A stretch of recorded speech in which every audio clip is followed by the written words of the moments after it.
public appearance? Okay, then I would like to read and approve the minutes from 1:15. So moved. Is there a second? Second. Any corrections or discussion on those minutes? All in favor? Aye. Any opposed? Okay, minutes are passed. All right, we're going to move on to old business. Discussion on DPW employee wages and benefits. Consider appropriate motion for action. Did everybody have a chance to look over the packet? Okay. Hi, Mr. Dalton. No worries, welcome. Hi, sir. Rick, is there anything you want to add to the benefit survey or wage survey that was sent out? Unfortunately, they're broke down between public works crew and water operator and not a combined like we are. So just keep that in mind when you look at these comps.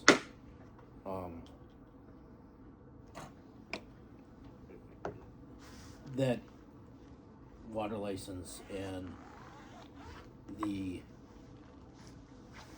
classifications underneath that are definitely worth something. So if you looked at where they're at compared to just public works full-time employees, we're real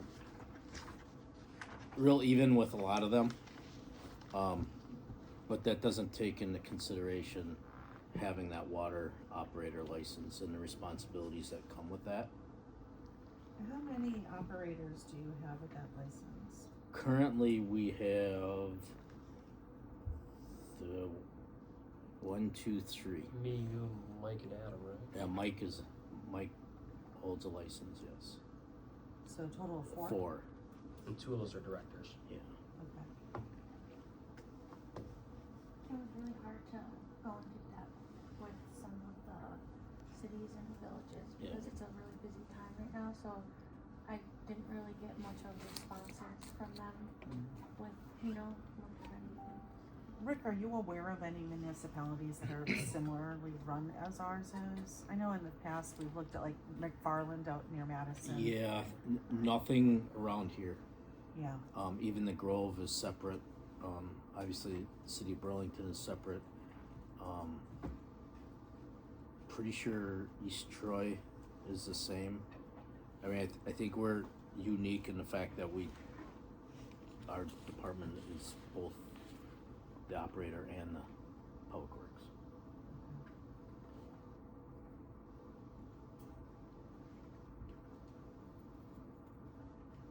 Does anybody have any comments on the analysis study? Based on what Rick said, can we get it separated out what their wages are? Since there's water and DPW separately.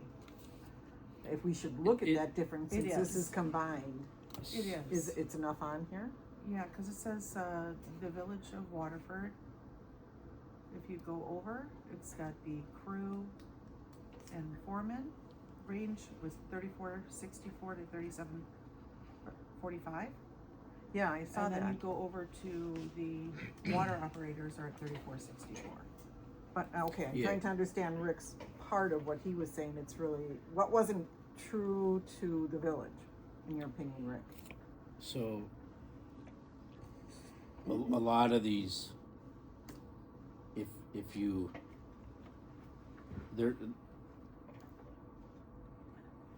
So it looks like we're at the top of the scale for the water operators. correct.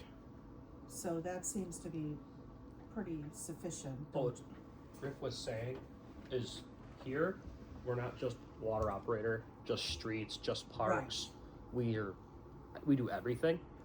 And these other municipalities, they only do parks. They only do water. They only do streets.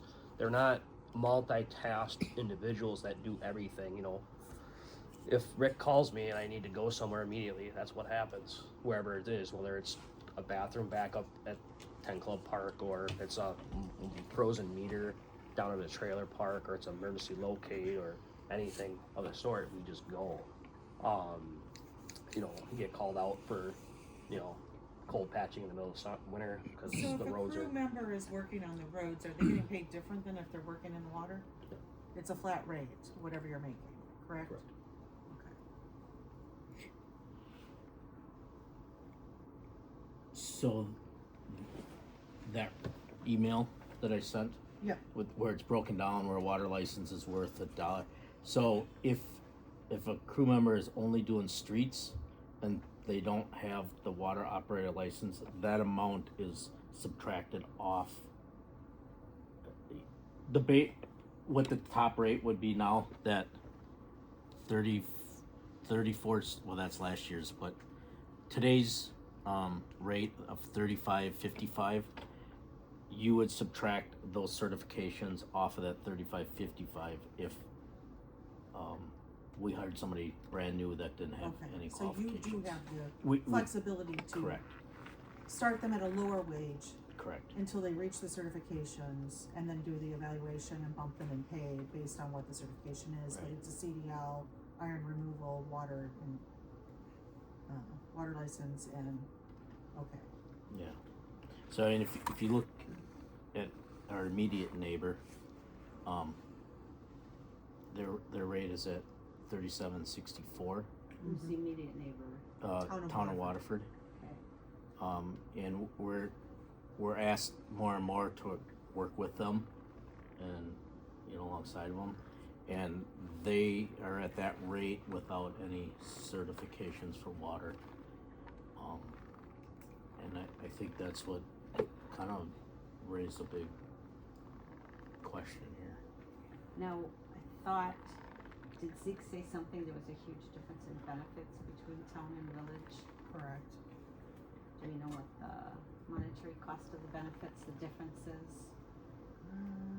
Thought that went down on the next page 4. The town of Waterford offers health, dental, and vision. Their employees pay 5%, and the employer pays 95% of that. And then he goes on to talk about Edgerton and Saukville, Menominee, Lake Mills, Broadhead.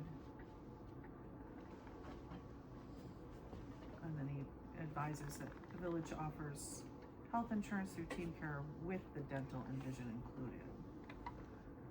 By us, it's 85% of the health insurance is paid by the village and 15% by the employee.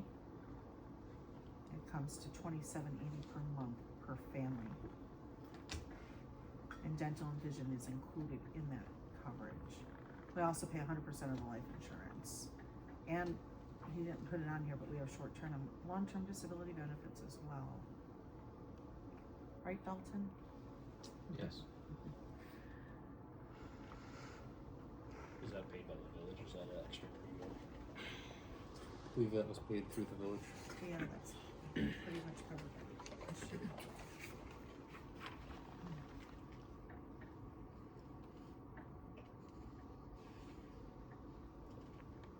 Rick, I know it'd be a pain, but is there any way you can get us, since we really can't read what you sent? Yeah, 'Cause it looks like it's something we should be able to read and. yeah.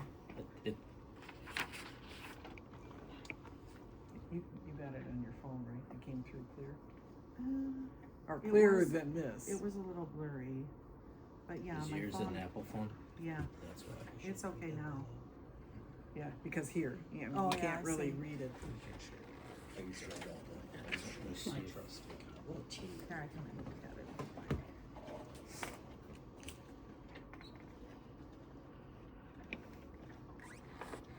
Trying to see, what is this, some graph analysis, where did you get that, Andrew? I don't know. Okay, so this is an analysis that came from the McGrath HR group, showing that wastewater superintendent makes on average $49.41. An operator 1 for water ranges from $26.86 to $35.62, averaging around $34.09. An operator grade or two is 3141 to 3939 with an average of 3512. And the superintendent would be 4015 to 5316 with the average being at 48. And we have two leads, is that correct? The leads are 3288 to 4155 with an average of 3956. But I'm not sure where this study came from and what.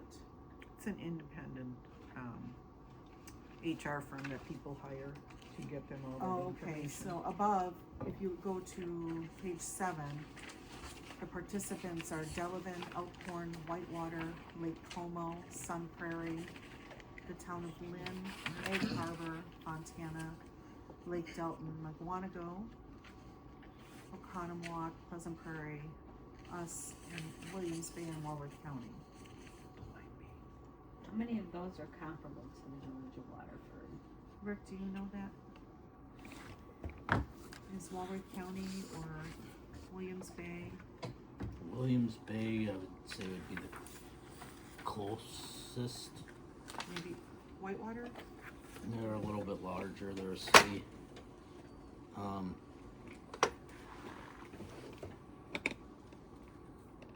Size-wise, I would say probably Williams Bay. Williams Bay is Door County. No, I believe Williams that's Bay gonna is be in Kenosha County, is isn't it? Walworth. Okay. Walworth, Kenosha, yeah.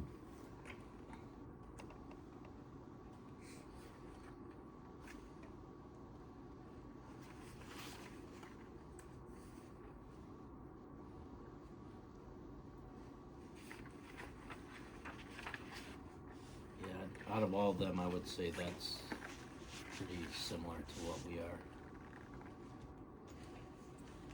And then if you go on down to page 10, it goes into the additional benefits on uniforms, allowances for boots, phones, uniforms, it said. And the village is currently providing a shoe allowance, tool allowance, phone allowance quarterly, and a stipend. The uniforms are done through Cintas and an allowance of $18 per month. And then there was a net new construction bonus in December. What does that mean? New construction? I don't know how that's figured. The net new construction, the percentage of that, employees are paid a bonus. Ah, Is that okay. across the whole village or just your Correct. department? No, it's- Okay. Do you have any information on that, Andrea? Yes, it's just the full-time employees that, were full-time since January 1. Okay. And it says the net new construction. So do you know what percentage that is? No, but I can try and find out.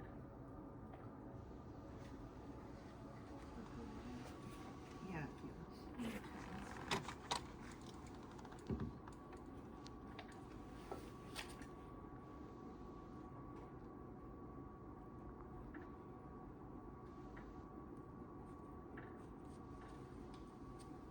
So just looking, it's not comparing a lot of things about notable benefits. It sure looks like the village gives a whole lot more than any of these others.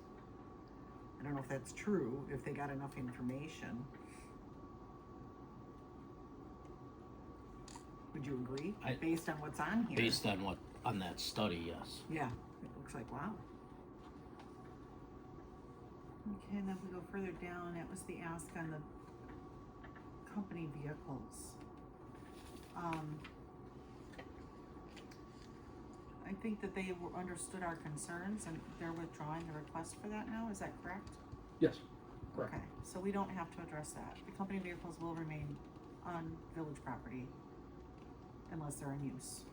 Unless Rick wants the on-call vehicle, but that's I- different from. Okay, well, I didn't know that they did that, so, Yeah. okay.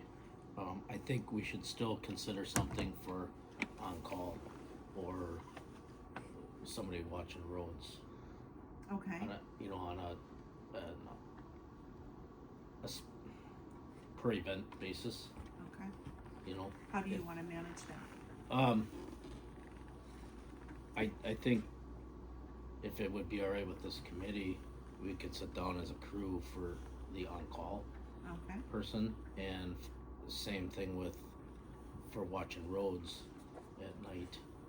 You know, it's not every night that it snows, but when it so sounds that like, would be one vehicle, yeah, that would be, one, maybe two, like if it might be a drawn out thing where somebody, so right now it's split up. Somebody watches, John will watch till 10 or 11, 10 o'clock usually, and then I do it overnight. I guess it would be nice to have a vehicle instead of humming around on my own, but sure, I think maybe, I didn't know that you guys did that. I think maybe as a crew we sit down and put together some parameters on that and bring it back to you. that's fine, maybe do like a 3-month trial. Yeah, I mean, I'd like to get you, unless you guys are good with that draft that was provided to start out with, so that they can take advantage of it now when the weather is, you know, rather than the wheels of government getting to, you know. Yeah, because we were basically thinking like with all the questions and stuff, it was just. So a you'll lot. have them, acknowledge the policy that Zeke's got in the packet. And how many employees would this, affect? 4? Is it 4 or 5 that rotate? There's probably, I don't even know what, because they're switching back and forth. It would probably affect 3 or 4 people, Okay, maybe 4. but you'll have each of the ones that are Anybody gonna that do would it sign affect, the we would, policy. yes. And So come they up with- acknowledge that they've read this and that they will follow these guidelines. Correct. And let's do a trial run basis, let's say, I guess we could start now and, maybe have another meeting in March and see how it's Yeah. going. And I don't, Adam, is that something that we can enact right away, or does that have to go to the board? Probably should go to the board Probably. Okay. out of this committee. And then the reasoning for the withdrawal is because there's a lot of unanswered questions and there's a lot of safety features, concerns for the village to take on responsibility. I mean, it may be cheaper to just make the foremans and the leads, or however the title of assistants, whatever that you want to title them, that would take the trucks home, to get a raise to just compensate, to set something, because the truck was gonna basically kind of like give you a truck and a buck kind of deal, but now like just get rid of the truck and just compensate differently to help keep foremans separate from the rest of the crew.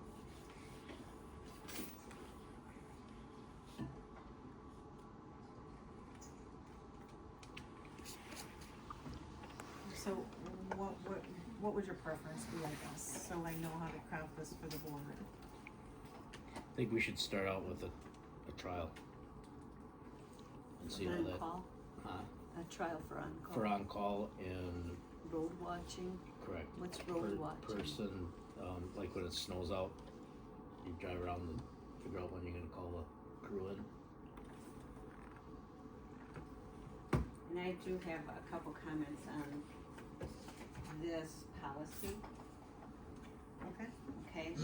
So, 3 vehicle use guidelines, it says vehicle must be used solely for business purposes unless personal use is explicitly authorized. I would like to see, unless personal use is explicitly authorized, stricken from the policy.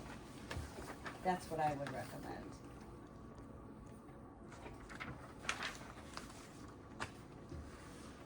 so solely for business purposes, Yes. okay. Can we make that amendment before we take it to the board on February 9th?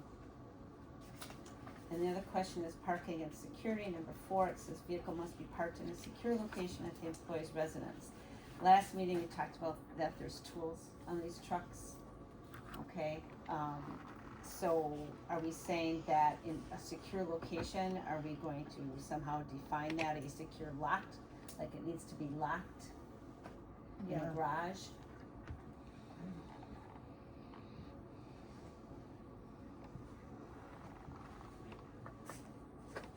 could be a tough one. Mm-hmm. Not everybody has garages. Correct, but otherwise you're looking at possible tool theft out of these trucks. I get that. That's a tough one. And do all these trucks fit in somebody's garage? You know, are they bigger I mean, than? how inconvenient is it to go just to get the trucks from the station now? Are you finding that you're using your So- personal vehicle So rather if than going and doing that? let's use the example of what we're talking about, watching the roads. Yeah. To drive, and I'll use John as an example, to drive in, go to the shop, get a truck, drive around the village, go back to the shop, get in his truck to drive home, to come an hour and a half later, drive in, get a truck, drive around the village, drive, you know, if he just had the truck for the night, he'd come in, do his rounds, and then call everybody in or go home. So he could have a plow, is what you're saying? No, the pickup truck. Just a pickup truck? Yeah. Well, is he still gonna have to change into a plow though if he has to treat the roads? Yeah, and if it comes in, then, yeah. But it's taking your personal vehicle, driving around in the inclement weather, I guess, if you will, and go back to the shop, drop it off, getting them, you know, switching back and forth, rather just for that night taking the vehicle home, come in and check the roads, go back home, and come back in the morning and I think on a trial basis, we could do that as long as he's not taking it home and gone for the weekend and it sits no. residents all In weekend. this trial for It's gotta be for the people special on call. purpose, correct. So that would be, tonight, there's no call for snow, so they wouldn't take it home. Right. Tomorrow, they might be calling for snow, you take it home that night. Do you Okay. need a truck do you have trucks that don't have tools on it? If he's just driving If, around the if village, we're using it for that purpose, Yeah. yeah, you could take a truck without tools. so you could do that. So that should be added then, that it should be a truck without tools, should be added to For this. that I- situation? Does that work or no? Has this been distilled down to just the supervisor doing road maintenance, or is this the original proposal of two folks taking trucks home all the time? No, this is just for the person that's on call for Okay. road or water maintenance. I'm just gonna offer up just a thought. The federal mileage reimbursement rate's 72.5 cents a mile. You could just reimburse somebody for use of personal vehicle, 72.5 cents a mile. It covers wear and tear on the vehicle, it covers maintenance cost, it covers fuel cost, and for me as an employee, if you said, Zeke, we consider giving you a take-home vehicle or 72.5 cents a mile, I can tell you what Zeke gets right now, and that's 72.5 cents a mile, and I'm like thrilled with that. I can't believe how much it's going up. When I started doing this, it was like 35 cents a mile some years ago, so times have changed. That can be a hefty payout as long as you track your mileage. It's a thought as an alternate to deal with some of the headache that's going around, right? Just pay from the house out, and one can make an argument that you should be doing that already. Are you saying, example, John goes check streets when he leaves his door, does all the rounds and everything, and then back to his house, you pay him 72 cents a mile? 25 cents per mile plus his hourly, whatever that is. It just financially, you come out ahead on that deal versus taking the truck home, and then it gets rid of the conversation about who has the truck and which truck is being taken, and are there tools on the truck, and is it locked up, is it not locked up? No, it's your truck, right? And just pay for the truck.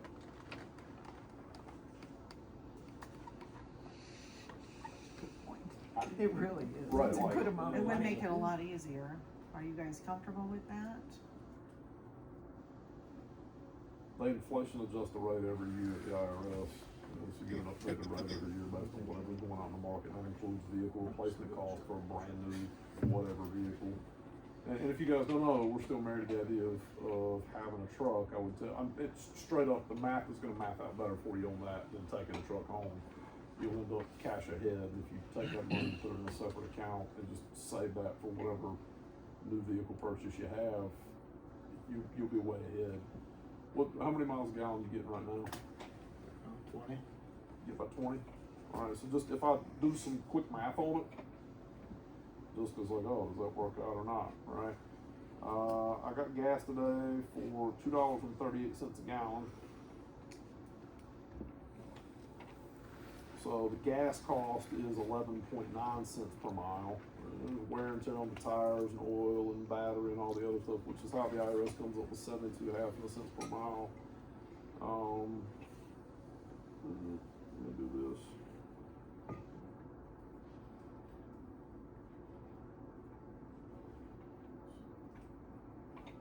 It's 60.6. How many miles from your house? 8. 8. So you got 16 miles, and when you do the rounds around the village, how many miles? You say 4.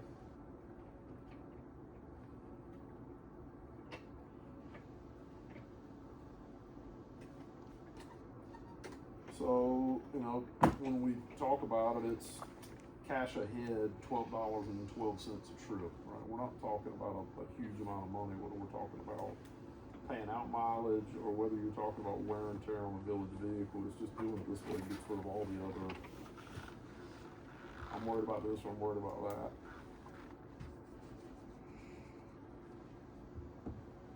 You could pay more than 72.5 cents a mile.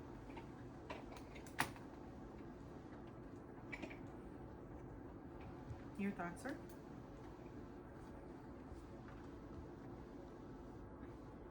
I should have been doing it for the last 4 years.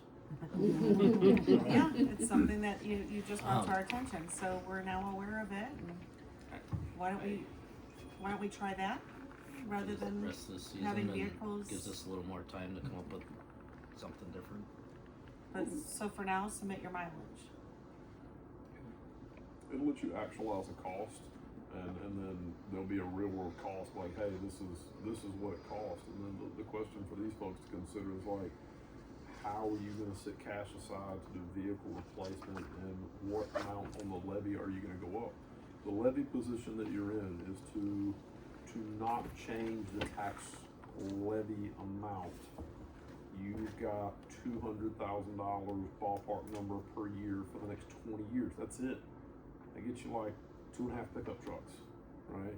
It doesn't even get you a roof on a building. Like you're financially going to contend with some major capital outlay public questions, and the public question is going to be, how much is the public willing to contemplate tax increases, and over what time period is that tax increase going to come up? You're gonna have to replace those vehicles at some point.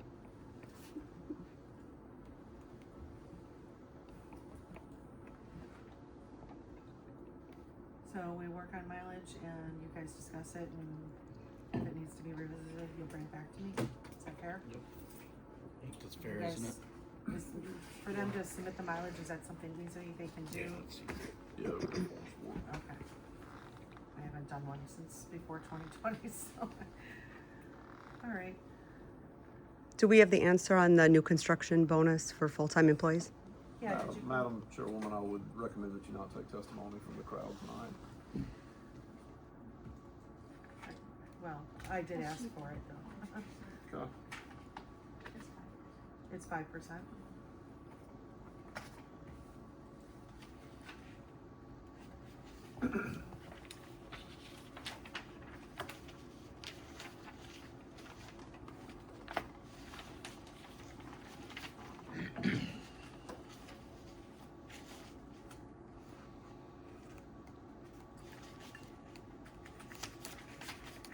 Where you wanna go? So that's 5% of your annual. No, ma'am. So each year, and this is outlined in one of the enumerated budget policies. The village board saw fit to incorporate what I would describe as a teamwork approach to economic development, and it has paid off. We've fostered at least lead level conversations about different developers coming into different projects. And it also gives us an opportunity in a very tangible way to have a conversation annually with employees about, hey, this is the village's only source of new money. So that, I'll read it to you, so I get it verbatim. And that goes to all full-time employees? Yes, ma'am. That were effective as of 1/1. Yep, so the net new construction performance bonus bonus. In an effort to operate the village in the most business-like fashion possible, the village board desires to incentivize growth and development through provision of services that are delivered with excellence. Excellent service provision creates an environment in which both residents and businesses can thrive. Employees are in a direct position to influence the decision of a new resident or business owner to relocate to Waterford to stimulate growth. In reflection of this ideology, employees will receive a performance bonus based on 5% of the net new construction tax revenue that is received by the village annually as a performance incentive.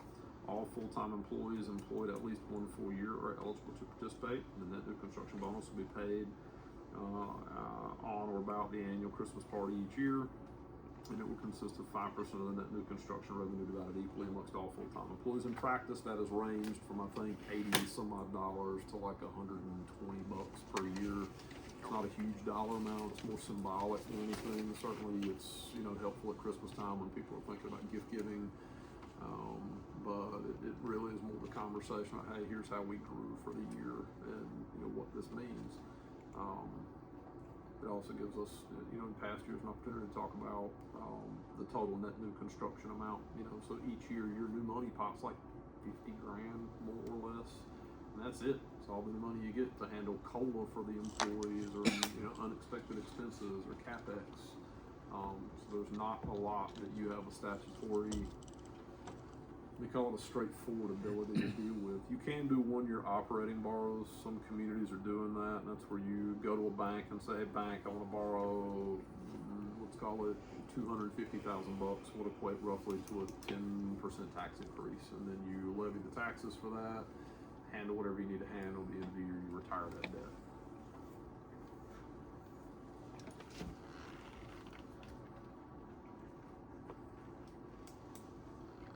Yes, ma'am.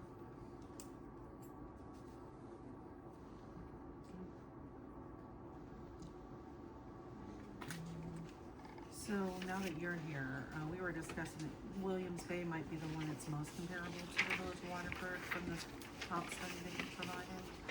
That was the great work of Andrea over here, who worked really hard on it. I'd like to give her a giant pat on the back for pulling together all of the data from direct sources that she pulled, as well as a couple of other companies that she reached out to say, hey, it'd be really cool if I could get this stuff that you're working on. Yeah. Just to be clear, when I said comparable, that's size-wise. Yeah. Well, duties as well? You don't know? I don't Okay. know. I meant size-wise comparable. All right.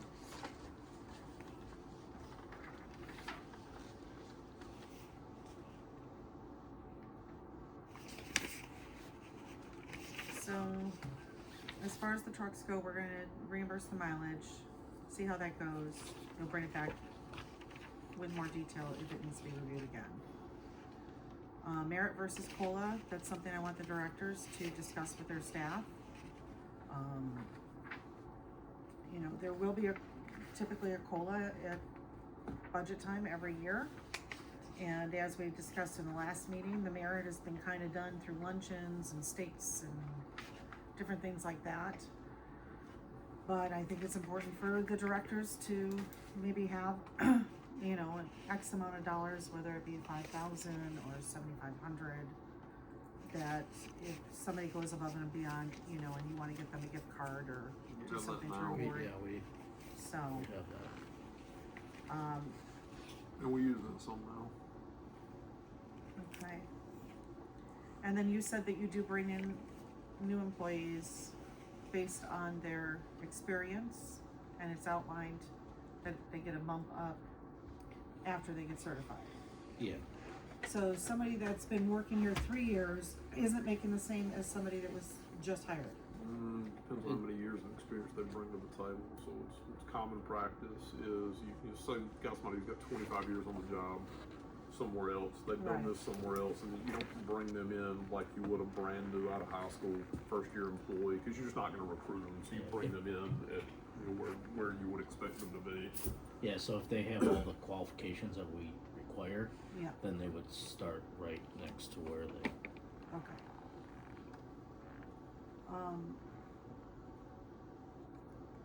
Is everybody understand their position? I mean, are there titles and Yeah. are there steps for them to earn a promotion? No, No? you have one of the challenges in a small organization. This is one of the things I would invite you to consider. Rick and I have been working for, and along with Mike Smallholes, some time to deal with what will inevitably be the Department of Public Works after Rick retires. And it's like, well, what does that look like? I'm departing. Your next administrator might tell you something else, but what I've been aiming for is there's a utilities department with a utilities director, there's a streets department with a streets director, and then you've got a parks and facilities department with a parks and facilities director. Each of those, as your community continues to grow and take on different responsibilities, is going to have staffing needs, that vary based on the job that they're doing. You now have an expansive 6.5 acre park that requires a lot of time and attention that you didn't have 7 years ago, 8 years ago. So there's just an ongoing maintenance and operation commitment there. You're now doing streets work internally that you weren't doing years ago, and that's allowed you to really more robustly manage your streets in a fashion that actually will keep you from falling behind. You need an additional, let's call it $1.8 million, probably $2 million a year with some inflation added in, each and every year added into your roadway. I said earlier, you have 200,000, you need 2 million. That 200,000 is for fire trucks and ambulances and police cars and roads and roofs and everything else.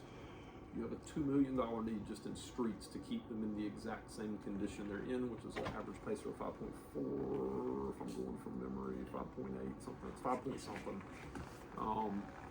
Which means they're not great, but they're not horrible. For you to have a hope of maintaining that, you're going to need to continue to invest in streets. This year, within the 2026 budget, we put in a substantial amount of streets equipment. We didn't fund it, but we put it as line items in there because in years ahead, you're going to need to think about funding it. Over the last 4 years, you have also acquired a quarry. Raise your hand if you knew we owned a quarry. Right? We own a quarry.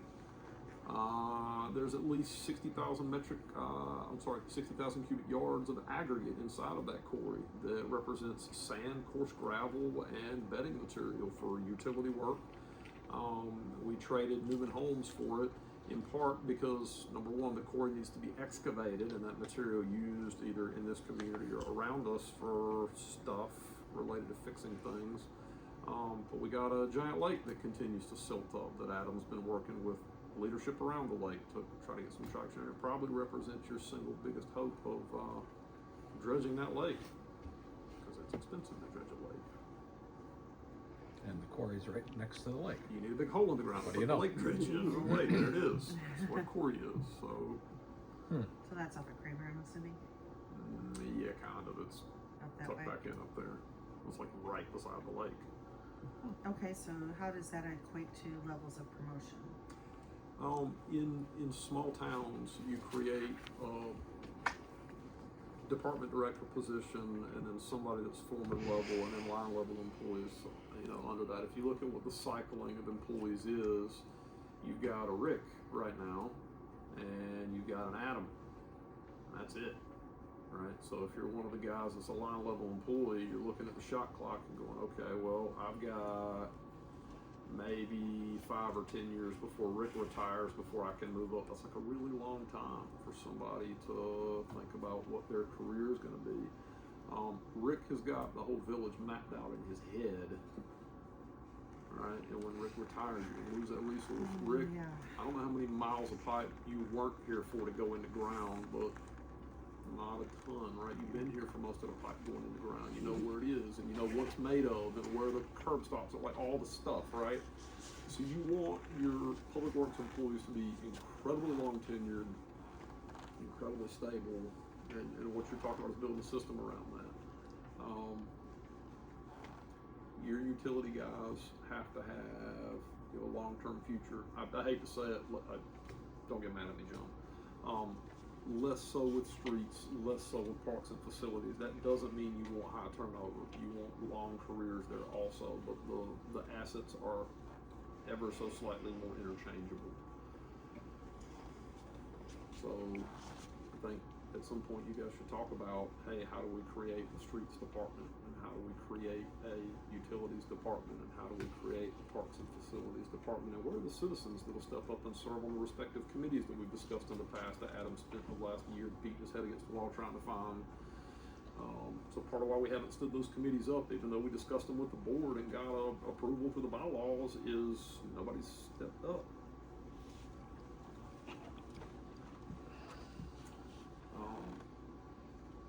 So creating a streets foreman position at this point to John creates a pathway, right, where he's now got some more clear job responsibilities and can take some ownership and control over what's going on in a formal way rather than a less than formal way. I hope that answered the question.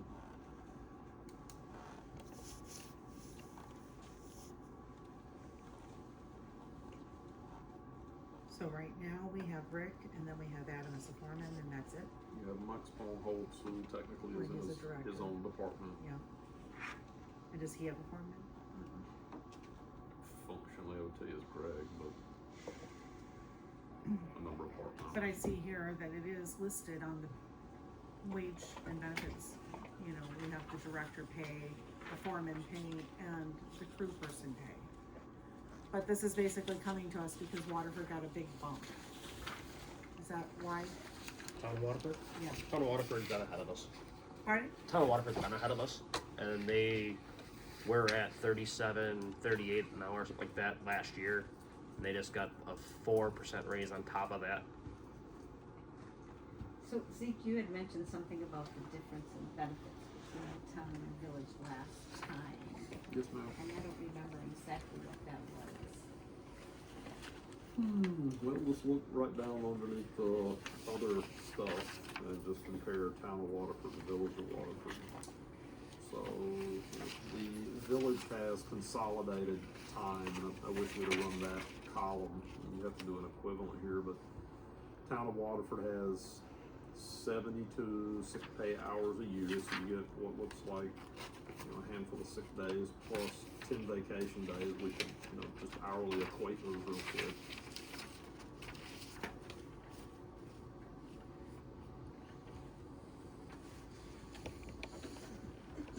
So town of Waterford gets 172 hours a year, it looks like, between all things combined. The village of Waterford gets 176 hours a year. I mean, 4 hours difference. You can call that a horse apiece.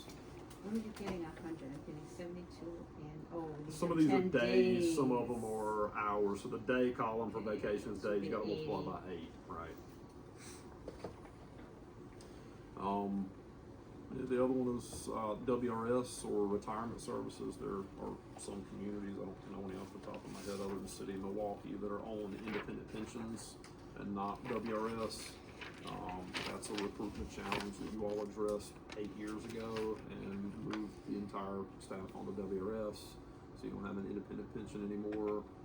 So that's a horse apiece also. And then you've got health insurance. There's a pretty big departure on health insurance expenditure. I didn't do a deep dive on that one with the town, so I don't want to fully speak to it, but I know in conversations we've had about the police department, they are on a conforming Affordable Care Act policy of some type, which means they've got a high deductible plan, which is partially covered through an HRA, and it's per life insured with 3-year age banding. Ours is not treated that way. It's flat, uniform, no matter how many lives are insured.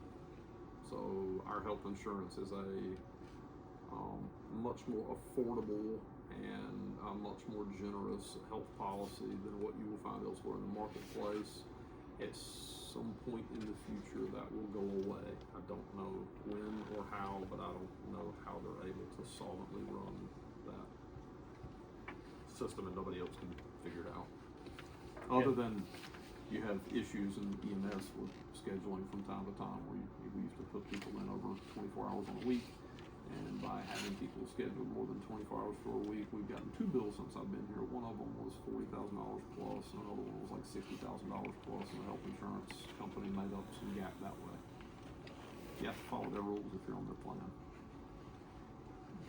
And talking with the town, they pay 5% of their Insurance was just started this year. They have a $8,000 deductible, but they get a $6,000 savings account from the village, so their out-of-pocket deductible is only $2,000.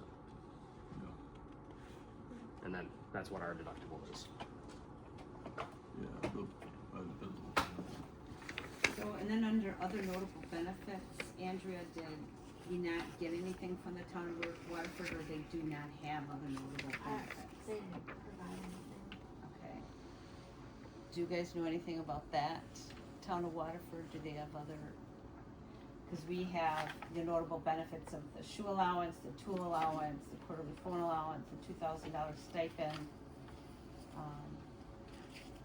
Does the town of Waterford have anything like that? 'Cause you're looking at just the $2,000 stipend. What is it? 2,000 is just over 2,000 hours a year if you're full time. 2,080. 2080. So that's $1 an hour right there. They hadn't mentioned anything like that, but I do believe the reason why we started doing the tool allowance was because tools are coming up missing, correct? No. Oh. This was a conversation some years ago with Dave Koch at the time, where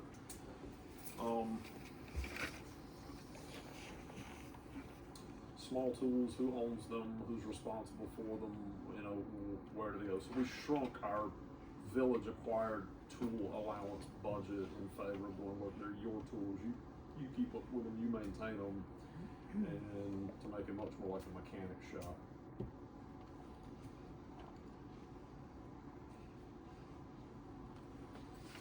It's just when you add up these, it's probably about $1.75 an hour. What's on this page? Just put down the top of my head. Yeah, so So $1.75 an hour added to the $34.64, right? Yeah. But you don't know, if we're comparing to the town, we don't know what they're getting and what that dollar rate would comparing be. to the town is gonna be really a challenge, and both, I'm gonna talk, and then I'm gonna ask Rick to talk, so I'm gonna give him a minute to gather his thoughts.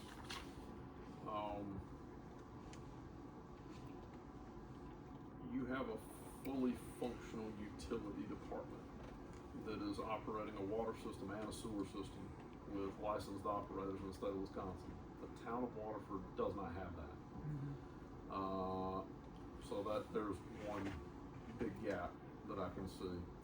You're actually operating a nascent highway department. Town of Waterford does not operate a highway department. All right, they might do, you know, some cold patch. And Rick, how many times they borrow your hot box last year? Couple times. Couple times. So they're borrowing our equipment to go do hot patch. We do borrow stuff from them. I don't want to make it seem inside, they've got some equipment that we use from time to time, but you're doing more things from a technical standpoint than the town is doing, and I think part of why we're here having a conversation is the guys have taken on those responsibilities.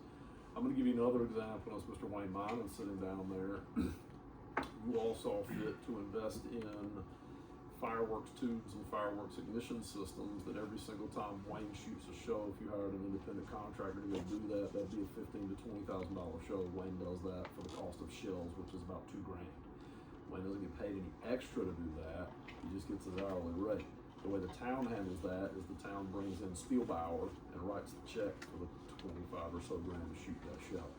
So there's some sort of horse trading that takes place, I think, mentally, when it's like, hey, look, we're doing more things than the town is doing, and yet the town is earning more, and I'd be, again, remiss if I didn't try to articulate that point on the part of staff. So I thought the town used to raise money for their fireworks show. Has They that do. changed over the And years? you pay for yours out of room tax bonds. How many full-time DPW employees are in the town? I think 3 or 4. Three full currently. time. So, Is one of them the director? The Yes. director? Okay, so director role, and then Plus, 2 yeah. full-time employees on top of that, okay. so when I look at this, okay, when I look at this, it looks like the one that really is out of whack is the town of Waterford, otherwise we're pretty competitive. Is that an accurate statement? I believe so. I think Rick would agree with that, right? Now, I- we I- had discussed earlier about the certifications. So if an employee is doing hot patch work or fireworks, can that be something that you add in so that they get an extra pay when they're doing those duties? I mean, not the hot patch, that's just part of the job, but Okay. But- something over and beyond, like Yeah. fireworks could be. Could we do something to where, okay, well, you're gonna handle And this I for guess us. my That's point of what I taking your time away from your family. Right. Could we just do another line item for that to add to their pay for the time they're doing that? Yes, Okay, definitely would could. that be fair? Where would that money come from? Don't they already get their hourly rate to do that? They do. Didn't you say? They get Yeah, their so they're hourly getting rate. paid to do it. Right. They're getting paid to do it, but it's above and beyond. It's not a norm. So, if you permit me for a moment to game a thought out. Oftentimes employers are presented with a list of things employees would want to receive. And you find yourself in a position where, God, I really love the employees, they do a great job, and in most respects they go above and beyond. And so when you ask a question like, are we comparable to this community or that community, it's like, well, I don't know, if I cut your heart open and look at it, how different would it look from your heart or your heart or your heart? And the answer is the gross anatomy may be the same, but I would probably find very different levels of arteriosclerosis going on within each and every person. Because every one of these communities is a bit unique, right? So, until you really dig into what's underground in these communities, I can't tell you, hey, the water and sewer system has got lead lateral lines in it, or they've stayed up on treating radium coming out of the ground, or they thought ahead to make it, like, it's complex, right? So when you just distill it down to just, hey, here's the pay number, I think that's superficial. Well, and some of these communities are more complex than we are. So, And we've all said, great guys, great department. Yep. But we also, the bucket of money is Is that big? finite. So I think that's the piece we need to have a conversation about.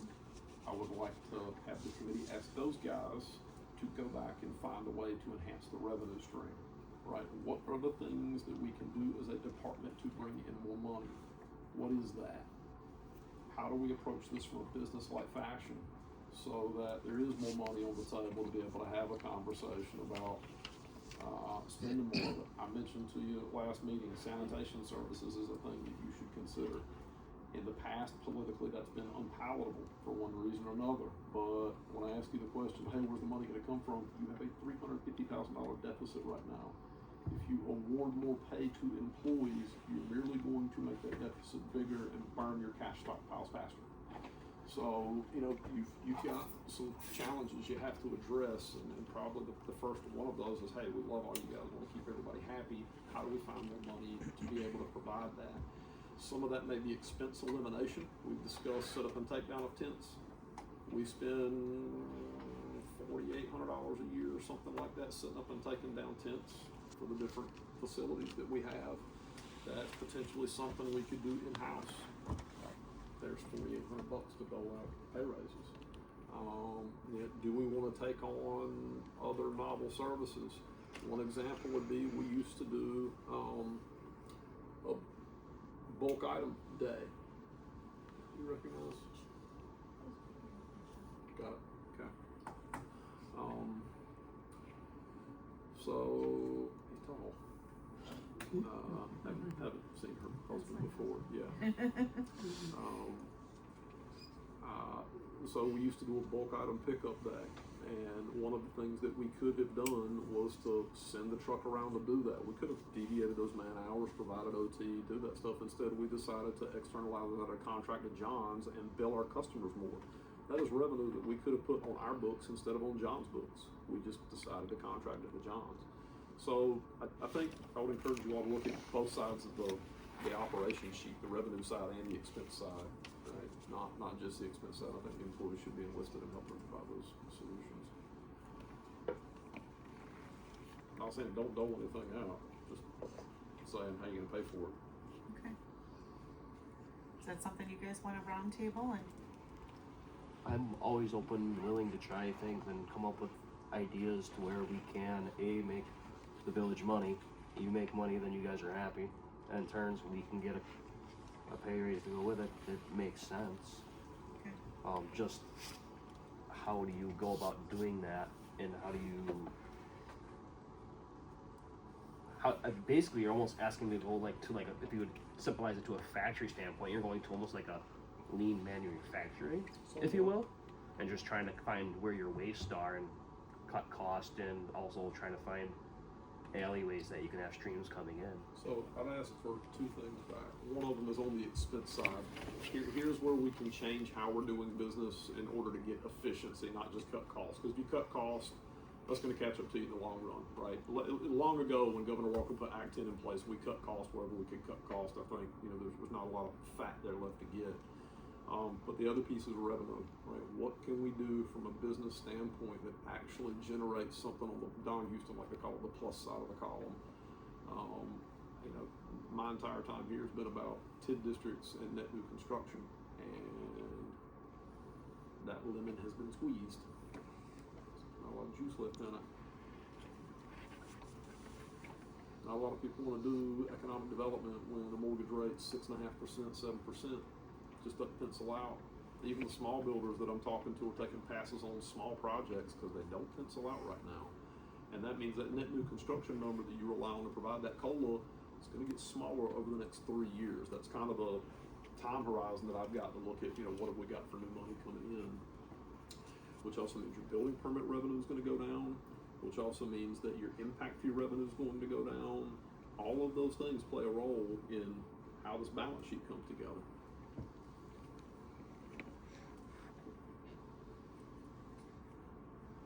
Okay, so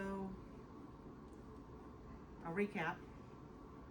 The merit versus COLA is in place now, and Rick has a pot to divvy up for different things. Okay. The levels are already there for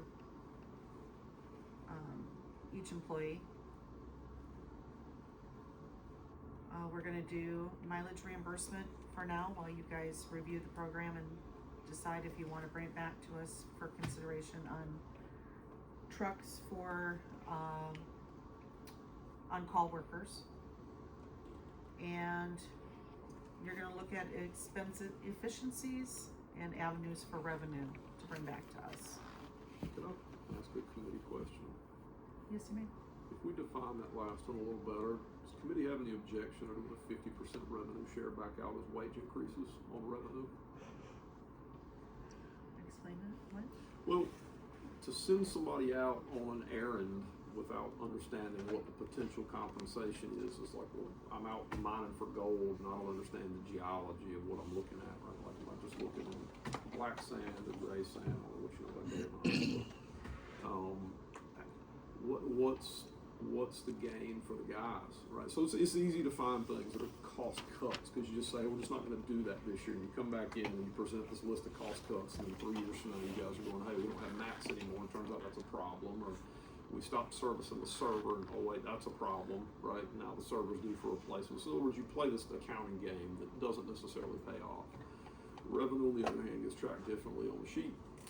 And, you know, for example, in EMS, we had a deal where the EMS department brought in revenue and we spent 100% of it back out on wages. And that's how we got to where we are. For DPW, it's really unconventional to ask them to think about revenue. I'm asking if in spirit you're okay paying 50% of that back out as wage gains. Right? So then they know, hey, guys, we got to find a way to bring some money. If we bring in $10 grand, that's $5,000 in wages that are going to come back out to us. What can we figure out?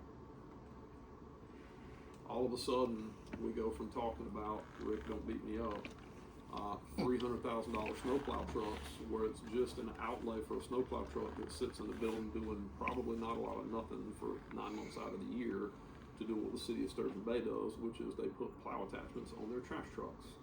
And they have multiple trash trucks. They cost more per truck, but now you're doing trash routes. And so all of a sudden your capital plan changes up and you can go do more. And you make that as part of a long range plan. You just say, hey, we're not buying any more plow trucks. We're just going to buy trash trucks. We're going to put cans in place and take on sanitation as a utility, or recycling as a utility, or curb pickup as a utility. Or maybe there are other things that we think about, like, I don't know, we've got bouncy houses we can rent out, and we get neighborhood associations that ask us for those from time to time. Do you want to get into that? No clue what creativity we come up with. I think a percentage would have to be evaluated based on what is brought back. I don't know that I could say a blanket number without running it by the board first. But yeah, certainly, I would agree that a percentage of the revenue would go back to help compensate for the extra work you guys are gonna be doing. I just don't know if it's 25%, 30%, or 50%. Yeah, I'm sure we'll. Because I'm one vote from the board, Adam's one more. So until we see what projections are, it would be hard for us to not run that by finance and the full board before I make any kind of a decision.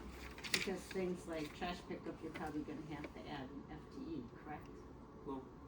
No? Yeah. How do you fit that in? I run Yes. a trash service with a one-on bandit trash truck with Gotcha. one FTE and got time left over. Right? You need to think carefully before you get into that. I'm throwing on the table is you need to spend time studying it. Right. But could there be profit from having like pickup days and taking that to salvage places to? In my opinion, you're just looking for workman comp claims. You're just, Zeke and I don't agree on this, but Look, here's the hard part. Both it sucks being the administrator sometimes, right? Because like, if you're looking at it from the DPW's perspective, it's like, hey, we do a great job doing what we're doing. We really would like to receive more compensation for that. And then from the board's perspective, it's like, yeah, but where's the money come from, right? We're in a deficit now. How are we going to address that? And so the only X factor that can be come up with is how do you do things differently? The biggest thing I could come up with looking at the operations that we had was taking the ARPA money that we got and investing in the utilities so we could get back a 40 some odd man-day dividend of not going around and doing touch meter reading, right? And great, not only do we save those man-days that we can reinvest in, ultimately I think it ends up going into the parks and some street repair depending on the time of year we're talking about. That time definitely gets spent somewhere else. But we also get functional value for our customers, like when we have a water leak. Rick, how's that process work now? You trigger the leak detector, you go out and contact the customer, go out and do leak detection. That used to take a whole quarter to figure out, right?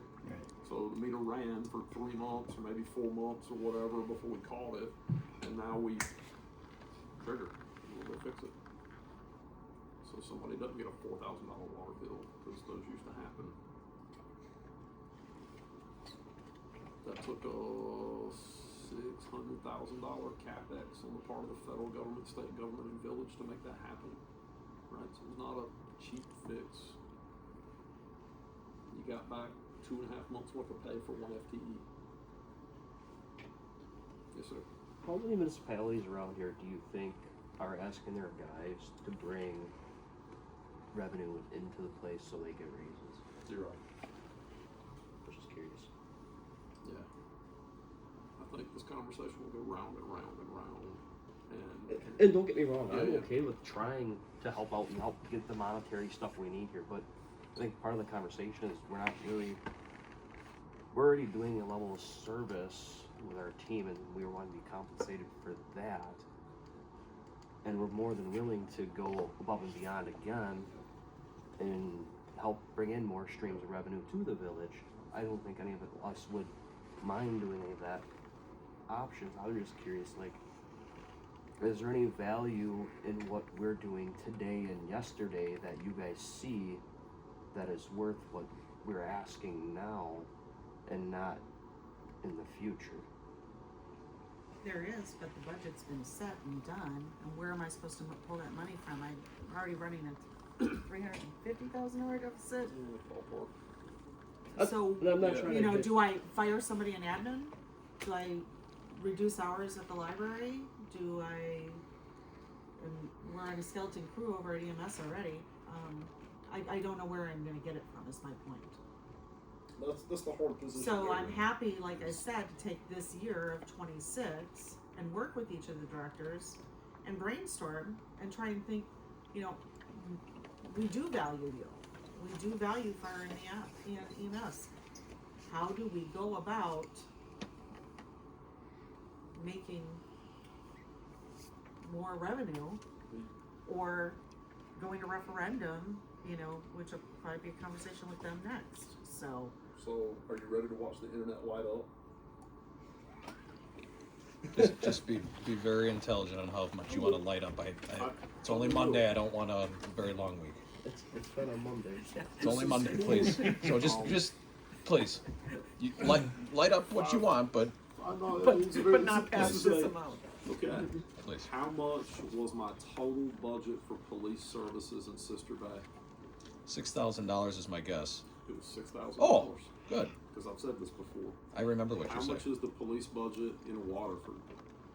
$507,500. Which one of those two communities is statistically much safer than the other? And the answer is Waterford's statistically much more safer than the other.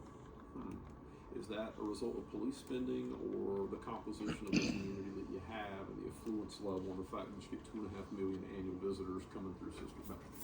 So you're spending as much as I spent on a metro that had the 43rd highest crime rate in the whole country. That was Fremont, North Carolina. Right? This is what I spent in Fremont. So you know how you make cuts and whatnot, the public is going to have a feeling about it, right? Big Ben just went through a thing where they cut DPW pretty dramatically. Then they had a giant snow and the roads weren't plowed out and people were all kinds of grumpy about it, calling it out online. And no matter what you do, you're going to make some people happy and some people going to be. And we do understand that the budget for DPW is closed. We understand that 26 has already been through The budget for the whole village is there. closed for 26, Correct. so So- not just your department. Right. I understand that. So this could also just kind of roll over into 27 and have more conversations. But for now, I like that we're talking back and forth and everybody's kind of feeling each other out and feeling things out there. Like the village has invested in me personally. Rick has got me my CDL license. Grateful for it. I came here with full water licensing. I'm continuing to grow here. Growth is not only monetary, but is also skill sets. But as your skills, some people value money more than skills, which is valid. You can't.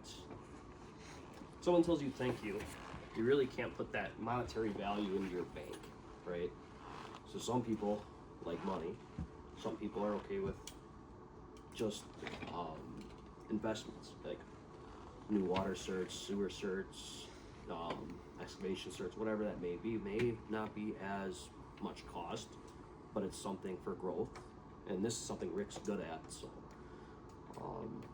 I guess the moral of what I'm getting at is everybody here is a little different.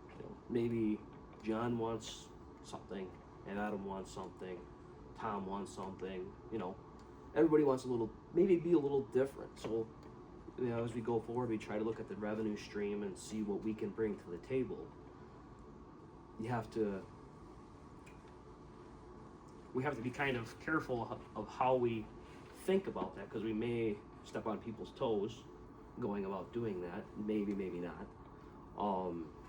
So as like line workers, as you guys say or call us, would be kind of, we can have conversations, but you have to almost get the approval to bring that here.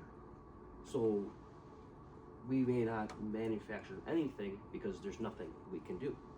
Or we may bring something back that's minute, or something that's AWOL and it's a crazy idea and maybe it works, maybe it doesn't. So like, I guess the simple fact is, like, for me, I don't have a problem investing in the village.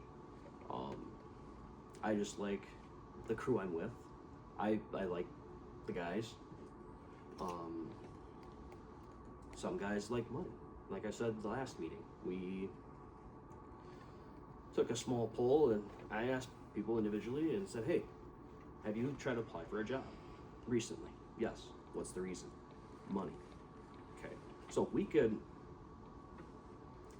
if some of those guys are money related, if we can just forget Wayne, you know, for a minute here and get somebody else the cash flow to make them happy and stay, I think it would be well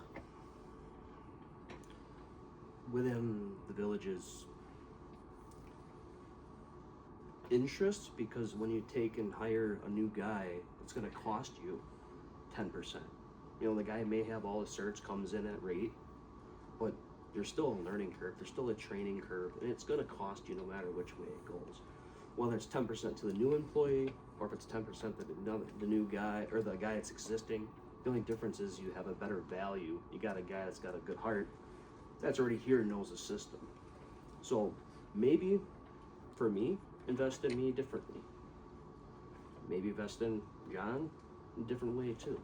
Maybe we all can kind of say, hey, this is kind of what each individual guy wants. Would that be something that the board would look at?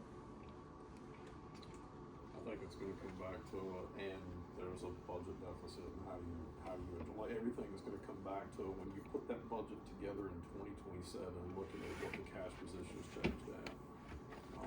It's a dynamic environment. I'm not, mind you, I'm not saying no to any of it, Correct.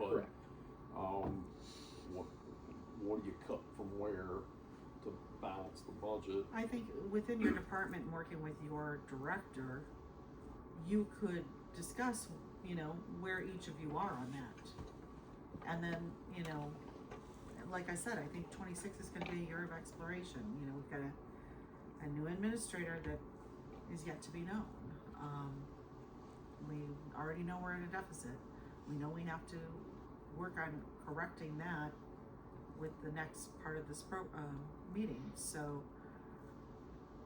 you know, I think it, like I said, I would like to work with each director and see what their staff is bringing to them and what is gonna help make them want to stay with Waterford, because we do value each of you. But unfortunately, I don't just have a checking account I can go and say, okay, let's divvy up this $10,000 amongst your employees. That money is budgeted and that goes through finance and then the main board, you know, and that's based on our tax revenue that comes in and a few other revenues which are limited right now.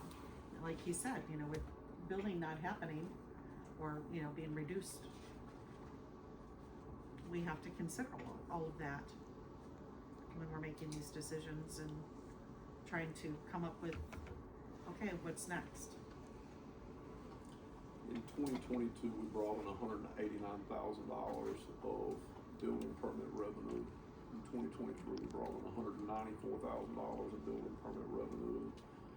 2024, I don't have the year and number on this document I'm looking at, but I'm gonna guess it was probably somewhere in the $140,000 range. And what you have coming up are, you might get one more, maybe two more good years out as Belinsky's building out their 24 homes. It was gonna be 36 apartments is now off the table, so that building permit revenue goes away. You've got Matt Cronich's project, which is a warehouse that will generate a little bit of building permit revenue. We have something over by Dairy Queen too. Maybe an athletic facility. You've got a couple of duplexes going up, but that's being offset by these other neighborhoods kind of maturing and not doing building permits. We built, you know, a whole bunch of duplex condos over by Dairy Queen, you know, back behind there. We built out 2 different apartment builds in that area, tons of apartments up on the north end. And they're running into phase 3 now of the Newman Home project. Everything down by DPW has been built out. The point I'm getting at is you're gonna have to look at the revenue side of this equation also. You may find that it gets, you know, worse from a deficit standpoint over the next couple of years because you don't have those other revenues coming in. And again, impact fees is another part of that. I'll dig that one out for you.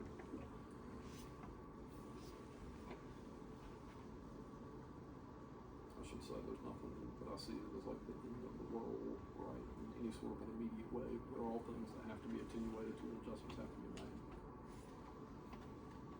Any more discussion on DPW?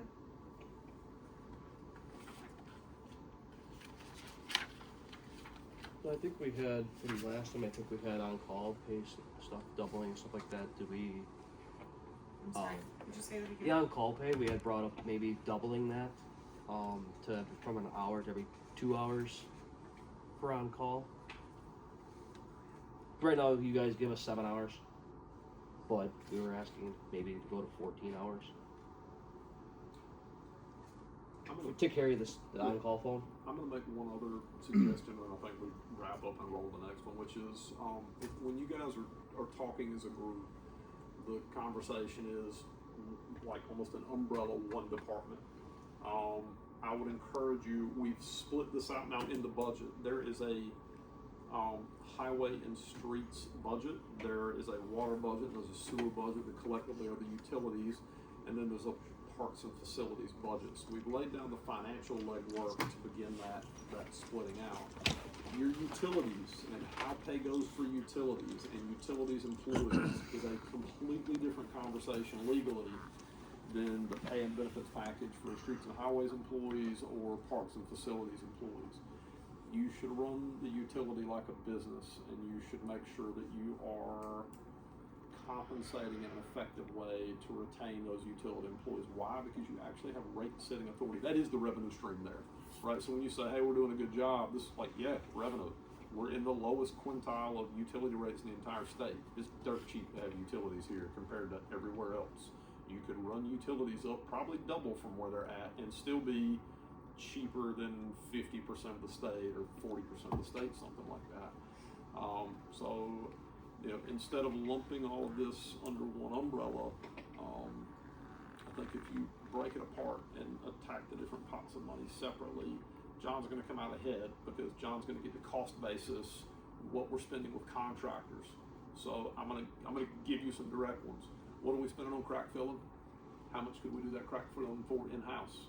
Right? I priced out a whole trailer of Mastec once upon a time. Whole trailer of Mastec, right? 12 pallets of it was like 14 grand, right? We spend like 60 grand a year on crack filling for a contractor that I bet doesn't go through 1 pallet of it, 1.5 pallets of it. So is it worthwhile to do that in-house? And if so, what's the savings to do that? Just because we've always done it one way doesn't necessarily mean we should look at change. But as a streets foreman, you need to look at all that stuff and say, hey, this is an opportunity where we can cut some cost and get some gain back. And this is the CapEx we're going to have to make to take that in-house, right? On the utility side, Wayne, when you're looking at water and sewer, it's like, look, these are the water and sewer utility comps. This is what we think we ought to be paid for the complexity of the utility have, and it's a lot easier to have a merit-based conversation when we're just talking about water and sewer employees, because now we're just talking about water and sewer rates. When I lumped it together earlier by saying there's a $350,000 deficit, that doesn't necessarily hit you or Adam or Mac as utility employees, but definitely hits Mike and Greg and John and everybody else that's taxpayer supported. And by the way, as utility employees, you know, you can't really do anything other than raise utility rates. That's it, it's your only tool. So thinking about other stuff doesn't really apply to you guys. When we talk about parks and facilities, it's $6.5 million park over there that we could be parking food trucks at every night of the week. We don't. We've cleared the way for that to happen with the Public Works Committee. Why not? Right? Why are we not renting those spaces out and earning money on that? Why are we not doing weddings in that space and getting a tent up and making sure that we're booking those out? And there's a bit of a policy disconnect all the way around. So those are things that Mike and company could be working on. You know, John, if you focus on your role, like, hey, I'm going to do streets to the nth degree. Not worry about utilities, not worry about parks, man. I'm gonna do the best job on the streets I can do and bring that stuff back in, then you're giving them something to think about.